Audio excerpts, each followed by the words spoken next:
ఏపీలోని రైతులందరికీ కూడా ఒక ముఖ్యమైన విషయం. ఇప్పటివరకు ఏపీలో పంటల బీమా అనేది అంటే క్రాప్ ఇన్సూరెన్స్ అనేది ఉచితంగానే అమలు చేశారు కదా! కానీ ఇక నుంచి అంటే 2024, 25 రబీ సీజన్ నుంచి రైతులే సొంతంగా కొంత అమౌంట్ అనేది ప్రధానమంత్రి ఫసల్ బీమా యోజనలో చెల్లించి పంటల బీమా అనేది అమలు చేసుకోవాల్సి ఉంటుంది. ఇందుకోసం మీరు మీ సేవ లేదా సీఎస్‌సి సెంటర్‌లో అయితే కలవచ్చు.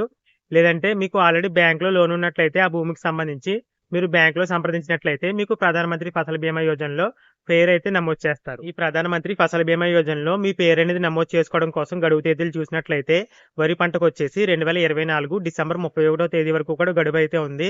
వరి కాకుండా మిగిలిన పంటలు ఏవైతే ఉన్నాయో ఆ పంటలకి పంటల బీమా అనేది అమలు చేసుకోవాలి అంటే 2024 డిసెంబర్ 15వ తేదీతో గడువైతే ముగుస్తుంది. రైతులందరూ ఈ ప్రధానమంత్రి ఫసల్ బీమా యోజనలో పేరనేది నమోదు చేసుకున్న తర్వాత తప్పకుండా అగ్రికల్చర్ అసిస్టెంట్ లేదా హార్టికల్చర్ అసిస్టెంట్‌ని కలిసి ఈ పంటలో పేరైతే నమోదు చేసుకోవాల్సి ఉంటుంది. ఈ ప్రధానమంత్రి ఫసల్ బీమా యోజనకి సంబంధించి రైతులు తమ వాటా కింద ఎంత బీమా ప్రీమియం అమౌంట్ అనేది చెల్లించాలి, ఇలాంటి వివరాలు తెలుసుకోవాలి అనుకుంటే మీకు ఈ వీడియో కింద అంటే ఈ వీడియోలో నా లోగో కింద నా ఛానల్ లోగో అయితే ఉంది కదా! దాని కింద ఒక ప్లే బటన్ అయితే ఉంది కదా!